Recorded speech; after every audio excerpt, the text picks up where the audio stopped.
पहिरौली सिया अपना राम जी के माला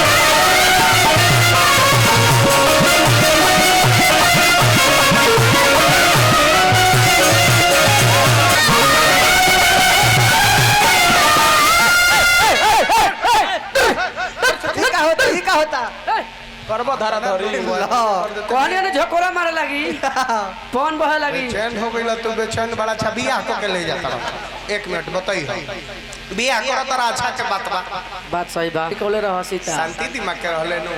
सबके प्रणाम कइले प्रणाम सबके है कला वाह सबके प्रणाम कइले आ धनुष पर हाथ लगोले लगाओ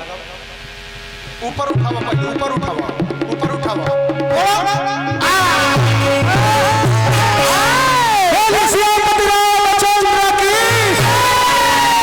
सरस्वती माता की भसान में काए तो भसावन मेल बरडे छे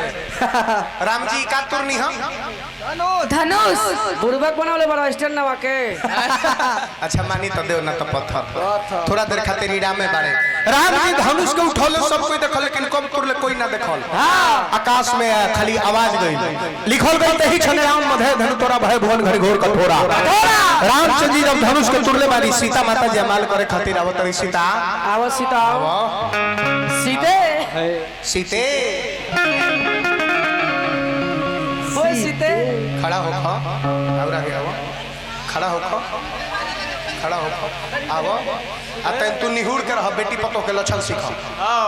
अब कारण ही हो जाता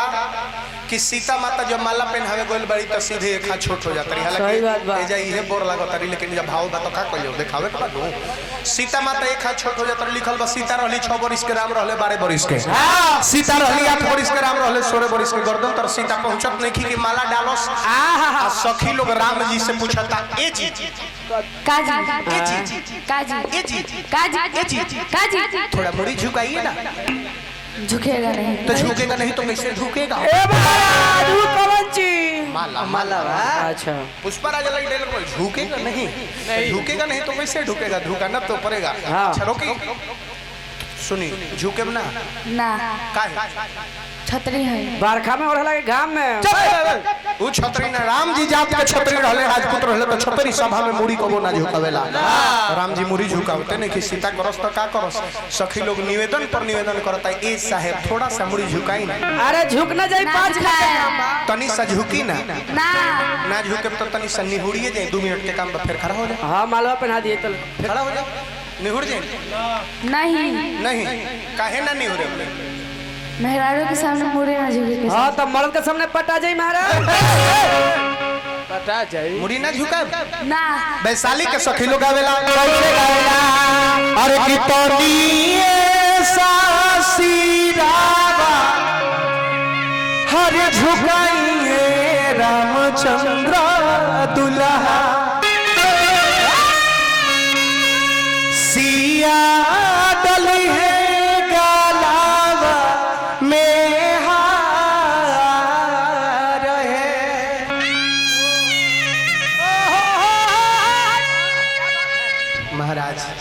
रिक्वेस्ट बारुआ से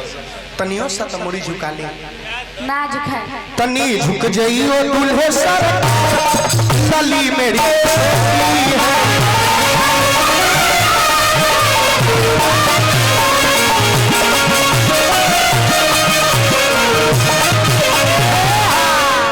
माया नहीं खेवत ना झुके ना झुके ना तनी सा झुकी ना अरे बाप सीता करस तो का करस उनको अकील खराब बा आइड साइड में झकली तकली तले बगल में राम जी के छोट भाई लक्ष्मण जी खड़ा रहस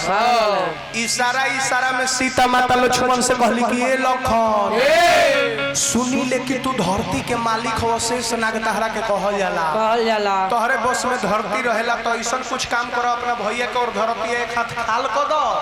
आ हमरा और एक हाथ ऊंच कर दो कि आसानी से गाला में माला लखन जी जब ये बात सुनले तो सोचले कि अरे बाप रे एक हाथ धरती खाल कर अनर्थ हो जाए। आज के डेट में तनी मनी धरती हिलता तो बिल्डिंग के बिल्डिंग गिरे लगता और वहाँ एक हाथ धरती खाल करे कर है। लक्ष्मणो जी दिमाग के तेजे आदमी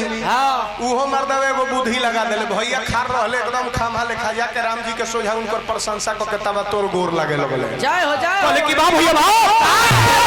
बड़का बड़का वीर कोई धनुष के ना तुरक तुरक के दिखा दे बा भैया भाव रावण आयल बानासुर आयल कोई से धनुष ना हिल डोल हुआ तो तुर देनी महाराज जय हो जय प्रशंसा करत राम जी के आ लखन लाल जी राम जी के गोरवा पर गिर गइले।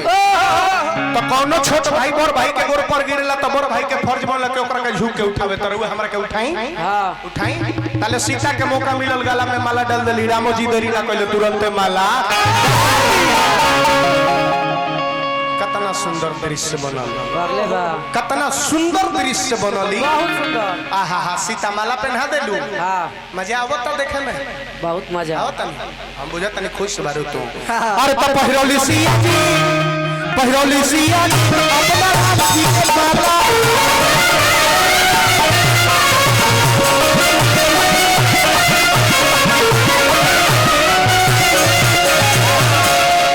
सब कोई दोनों हाथ उठावे जयकार बोले के बाद सब कोई दोनों हाथ उठावे जे जहां बा सब कोई दोनों हाथ उठाई जय हो जयकार बोली कोई चाचा है ना हाथ मत करी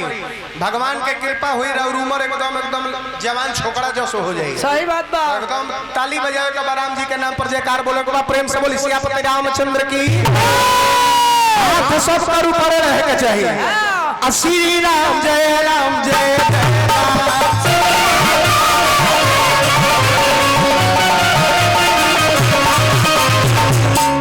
पहिरौली सिया जी अपना राम जी के माला तो सीता माला पहना दलू प्रणाम ना करबो थोड़े गोर पकड़ जा सीता गलवा में माला दलू करो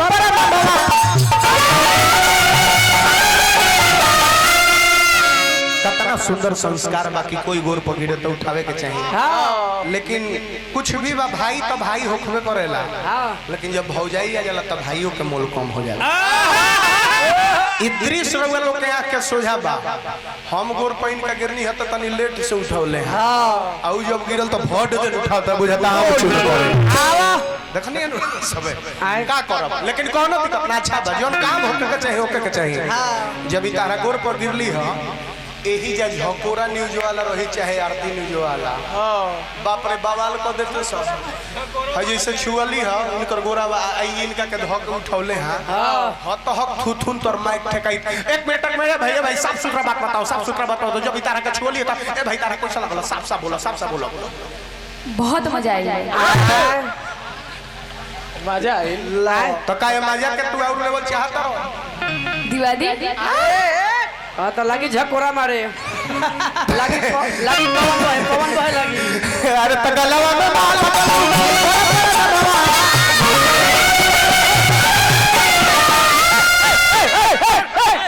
ही का होता करबो धरा धरी कहनी ने झकोरा मारे लगी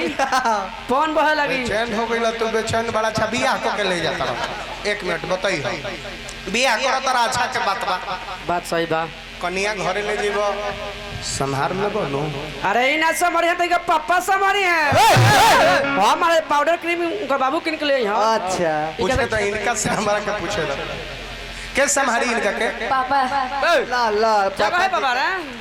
पापा संभरी हो लइका बड़ा भी कमात नहीं खान अच्छा गौनई और वो लोग के अच्छा लागत कि ना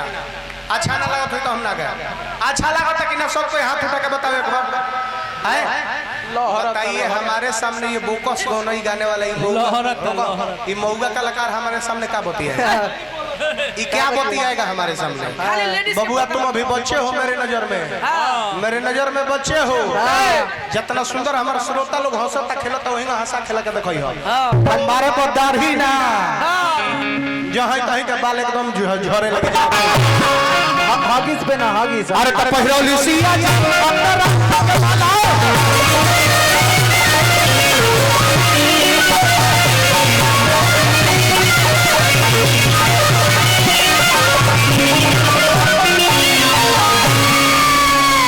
परसों के हमें ही जा खरी पाई लगावत नीले दारी का रोशनो जी के समय दे हमरो कहो कनिया तू जाके अपन ड्रेस चेंज कर तू तनी सभे के प्रणाम पाती कर कह कि सब लोग के प्रणाम सभी लोग के प्रणाम। चाचा के प्रणाम चाचा के प्रणाम। चाची के प्रणाम चाची के प्रणाम। पापा के प्रणाम पापा के प्रणाम। मम्मी के प्रणाम मम्मी के प्रणाम। भैया के प्रणाम भैया के प्रणाम। भौजी के प्रणाम भौजी के प्रणाम। मौगी के प्रणाम मौगी के वेल डन बहुत सुंदर very good good boy good boy बहुत बहुत धन्यवाद इनकर सीन ई जौन रहला बहुत अच्छा सीन रहला एगो इनका खातिर सब ताली बजा दे प्लीज प्रभु श्री रामचंद्र जी के जयमाल हमेशा करौनी है कि राम जी के बियाह सबसे पहले जयमाल ही भय रहे एक बाद तिलक बरात भय रहे चूंकि राजा जनक के घरे जाके धनुहा के तुरले रहले तो जनके जी के दरबार में राम जी या लक्ष्मण जी रहे लोग बरात लेके राजा दशरथ जी गए रहले तो वही तरह राम जी धनुष के तुरले बारे अभी जनकपुर में बारे एक बाद में अगला विधि जौन हुई रोशन राज जी सुनई है प्रसन्न के ही जा खड़ी पाई लगौनी हम का